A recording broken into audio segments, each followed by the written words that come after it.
It's been almost 11 months since I've been to a casino, and it's been like 8 months of just being locked away from all this COVID stuff and not being able to get out of the house. So finally, I snuck away in time for a little road trip. So I grabbed all my free casino promos and I grabbed a stash of toothpicks, threw them in the truck, and I jumped on the road headed for Reno, Nevada.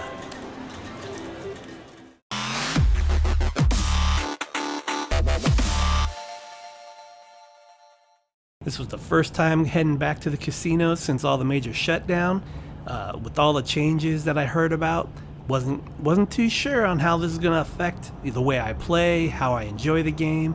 So just trying my luck and hit up all the casinos that I used to go to and see how it is at the craps tables in 2020. So I rolled into town middle of Saturday afternoon and decided to hit the row first. So Silver Legacy, Circus, and Monte Carlo, that combination, and go check out the tables. Looked like Silver Legacy was the only one that actually had a table open at the time, and it was a $25 minimum bid. They didn't have any dividers up on the table, but they did limit it to only 3 players on each side. So that was kind of, my first experience there with the division of it. But it was kind of cool as being a shooter. You still got plenty of space, so it was not too bad. But with $25 minimums, it kind of threw off me personally, especially when it comes to those 6-8 place bets. You might be thinking $25 per number minimum across the place would be like $150, but no, you got to think about it. Even though those 6 and 8s are $24 an increment. So you got to hit that $25 mark for minimum. So now you got to jump up. It's going to be a minimum of $30 per 6 and per 8 bet if you want to place it on those numbers.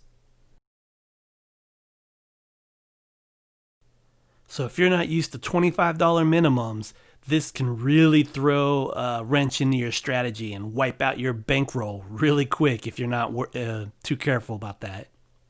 One unique thing that they did here at the Silver Legacy is when you came up to play and bought in, you actually get your hands sprayed from the dealer, like little hand sanitizer on both the top and bottom of your hands before you even start grabbing the chips or the dice or anything like that. But I think they rotated the dice out after each person as well. Although the casino parking lots were just as crowded as ever, cruising through downtown Reno looked pretty dead to me though. So I made my way over and dropped by the GSR, the Grand Sierra Resort, and use some of my promos, say hi to some of my friends, and check out how they're doing their things with the craps table. It was middle of a Saturday, and the crowds were pretty big actually, way more than I was expecting. For that time of the day, they had their table minimums for $15, so it was definitely better than at the row, those places.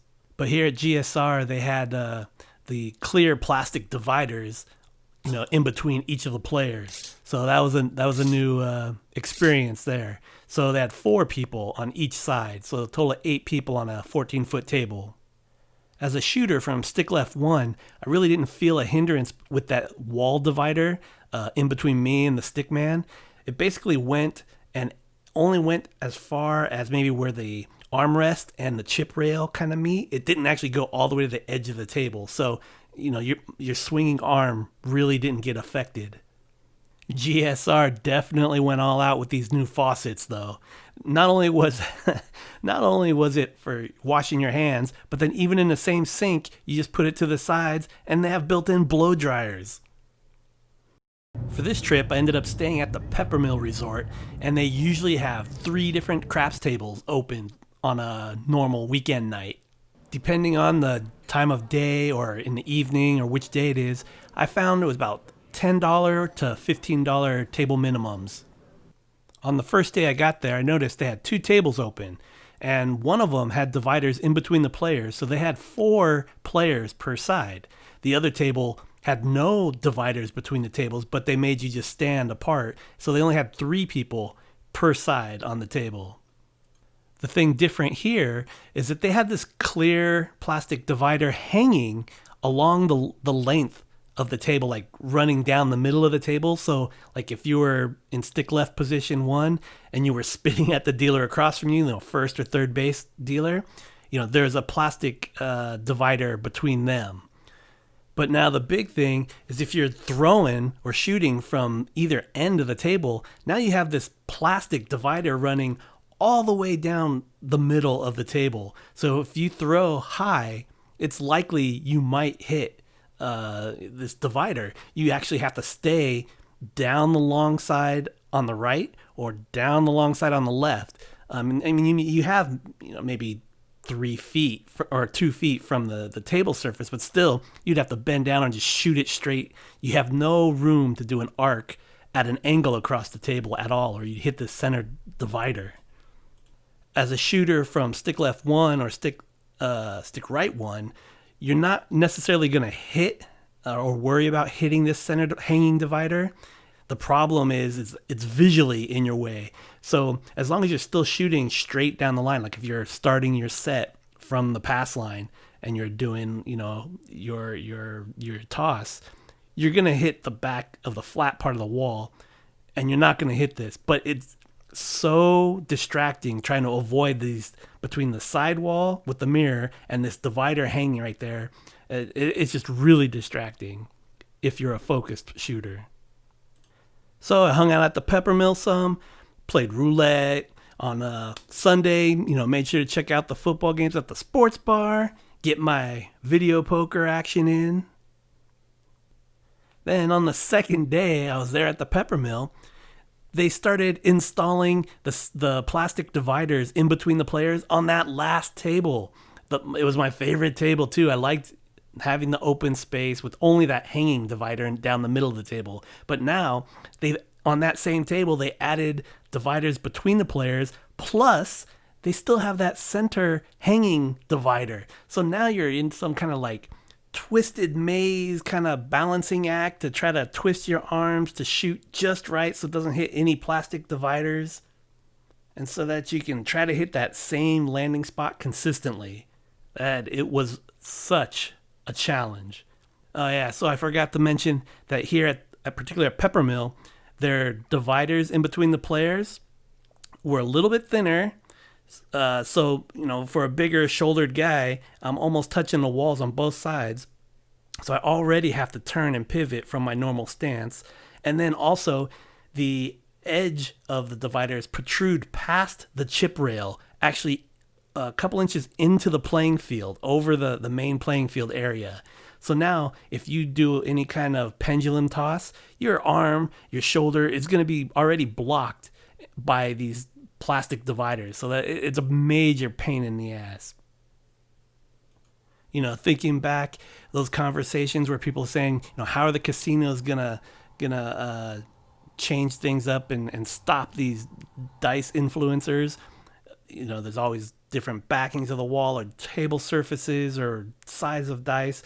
This definitely is a game changer in the favor for the casinos, these dividers, because now they can just put up blockades and make it an obstacle course for shooters. And at the Peppermill, they had 2 different sets of dice that they were rotating through. So every time a shooter was done with his round, they would rotate that set out, spray it, clean it, while the second set of dice gets rotated into the next shooter. Then there was one night that I was walking through the casino floor, and I don't know, maybe about midnight, 1 a.m., and all the empty card tables, they were actually there cleaning and sanitizing all their chips on their tables too. So that's kind of, a cool thing. And of course, had to make a stop over at Atlantis. I like checking out those tables there because the craps tables there as a shooter, they keep track of how many rolls you get in each session. So if you can make their top leaderboard for the day, it's kind of cool. Drop by there, really late on a Sunday night, and they actually had $5 minimum table. They only had 1 table open. So of course, it's going to be packed. You got to wait in line. I didn't even get a chance to get on the table. I was there for a while, but playing other games and stuff. but there's still a line to get on the table. They had the dividers up in between the players, so they had 4 people, I think, on each side, but they still had the plastic dividers up there as well. But they did kick down with a $5 table. That was the only one I saw in Reno for that weekend. It was a fun and interesting weekend of, new challenges on the same games, new games that seemed to pop up for craps and roulette, actual video game versions of it. So I don't know how, if I play those, we'll see. But it's time to get back on the road, head back to California, and always coming out of the mountains, always an enjoyable stop at Bass Pro Shop. So that was kind of cool. Hitting the road, tunes on the speakers, the calm is over, back to reality. So until next time, I'll see you guys at the tables.